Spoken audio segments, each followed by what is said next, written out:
Somehow, Jack Harlow has blocked Beyonce from the number one spot on the Billboard Hot 100.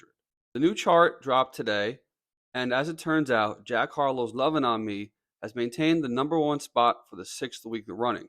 Most people, I think, expected Beyonce's new song, Texas Hold'em, which had a major ad spot in the Super Bowl, to take the number one spot from Jack Harlow's song. However, it did not. It debuted at number two, right behind Jack Harlow's song. However, it's not all bad news for Beyonce, as that's still quite an achievement. And she did debut at number one on the country song chart, which makes her the first black female artist to ever do so.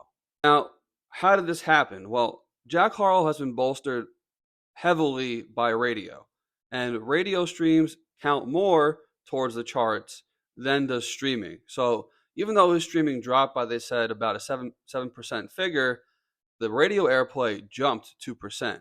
And Beyonce's song should get that big airplay as time goes on. However, this week it debuted at number 54 on the country airplay chart. I imagine, like I said, as time goes on, that it'll be pushed up that chart, and by being pushed up that chart, it'll take over the number one spot. Also, as we can see, Jack Harlow's Lovin' on Me is beginning to slip in popularity on streaming, which does play a huge factor as well, just not as big as radio airplay. So I think between streaming dropping and Beyonce's radio airplay going up, she should claim that number one spot soon enough. It just won't be a debut. However, this gives her 22nd top 10 Billboard Hot 100 song, which is a phenomenal achievement. And by no means is this a failure. But still, it is a little shocking that, and maybe a little disappointing that the song couldn't debut at number one. I'm sure Beyonce would have liked that, but she did get the number one spot in country, which is a big achievement as well. And like I said, the first female black artist to even do that. So there's a lot to take away from it.